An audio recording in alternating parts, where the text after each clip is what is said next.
So tomorrow will be 2 weeks since my craniotomy, and I'm feeling better than I ever thought I would at this stage in the game. And so I thought it would be a good time to start on this vlogging project. You've likely come across this video because you've been diagnosed with a meningioma or somebody that you care about has. And if you're anything like me, that diagnosis came with a whole enchilada of negative emotion, fear, anxiety, panic, all completely understandable emotions given the circumstances and worthy of processing. But as I was processing them, I found myself getting overwhelmed by them, and I realized really quickly that I was gonna have to find a way to channel this energy in some sort of positive way that would serve me better for whatever it was that I was facing. And there were a couple of things I did that I think made a really big difference in the whole experience. Proof in the pudding. I was expected to be in the hospital about a week, a few days on the ICU and then a few days on the main floor of the hospital, but I was able to be released from ICU 48 hours after my surgery. So I had my surgery on a Wednesday and I was able to sleep in my own bed on Friday and feel safe doing so. A lot of credit for that goes to the miracle of modern medicine, clearly, and an amazing medical team.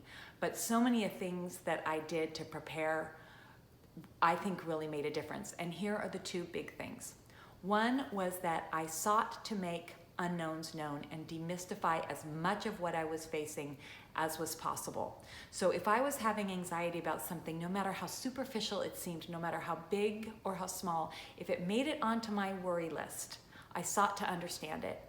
And that let me distinguish between what I really needed to unmuddle and what I could let go of. And as it turns out, there was a whole lot that I could let go of. As a vain example, I was worried about losing my hair and what that would look like and what the scar would look like. Turns out, not a big deal at all. And there were so many things like that where my imaginings of them was worse than the actual reality. The second thing that I did was I threw myself into preparing. I called it battening down the hatches of my life so that I could be as mentally, physically prepared so my house could be in order for optimal recovery, and it really paid off. As I was doing my research, I found that the brain is a big, vast universe in and of itself, and meningioma presents in many different ways. Some people can live with them their whole life. They don't cause symptoms. They're slow growing. It's not a problem to leave them. Mine was pressing on the sensory area of my brain, causing all kinds of symptoms, and it was also abutting something vascular that if it invaded that space could really become a problem, so I needed to deal with it. Some people have a meningioma that is in a tricky place of the brain to treat, and treatment is more complicated. I don't know what the road looks like for you, but I can promise you this. You are about to find out that you are stronger than you know, and that by making your unknowns known, demystifying as much as you can, and preparing as much as you can will make the road so much easier to hoe.